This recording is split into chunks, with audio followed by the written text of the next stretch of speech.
Si aujourd'hui les canons des Prussiens nous écrasent, ils n'arriveront pas à écraser ce que nous avons apporté au monde. Vois-tu, avant nous, les peuples étaient en face de la liberté, comme un amoureux devant une femme à qui il aurait été interdit même d'adresser la parole. Et brusquement, grâce à nous, voilà que notre homme peut enfin tenir sa bien-aimée dans ses bras. Bien sûr, il n'est pas encore sa maîtresse. Il devra se donner du mal pour terminer sa conquête. Mais maintenant qu'ils se connaissent, même si on les sépare, un jour ou l'autre, ils se retrouveront.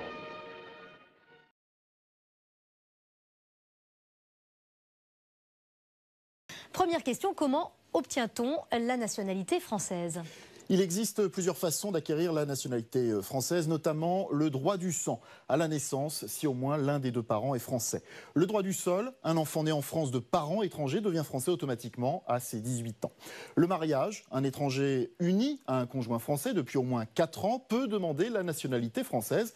Et enfin Nathalie, la naturalisation par décret du Premier ministre sur proposition des préfets. Chaque année en France, environ 130 000 étrangers deviennent français, dont 16 000 par mariage et près de 92 000 par naturalisation. Il s'agit principalement de ressortissants marocains, algériens et tunisiens.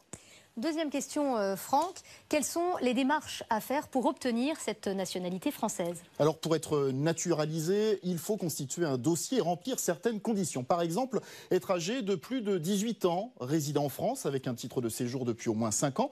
De plus, et là on rentre dans les subtilités, les candidats doivent être assimilés à la société française. En clair, avoir un bon niveau de langue française et connaître dans les grandes lignes les lois en vigueur. Enfin, autre critère, être, je cite, de bonne vie et de bonne mœurs, avoir un comportement loyal au regard des institutions françaises. En substance, ne pas avoir été condamné pour des crimes et délits graves et ne pas être, par exemple, polygame.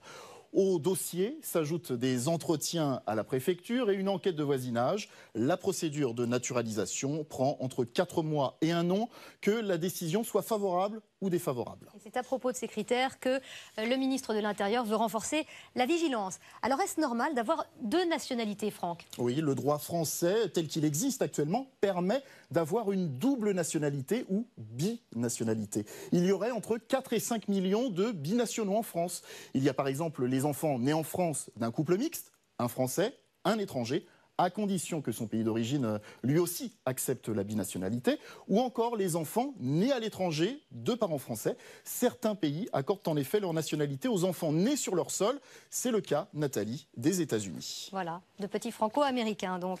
Merci Franck pour toutes ces explications.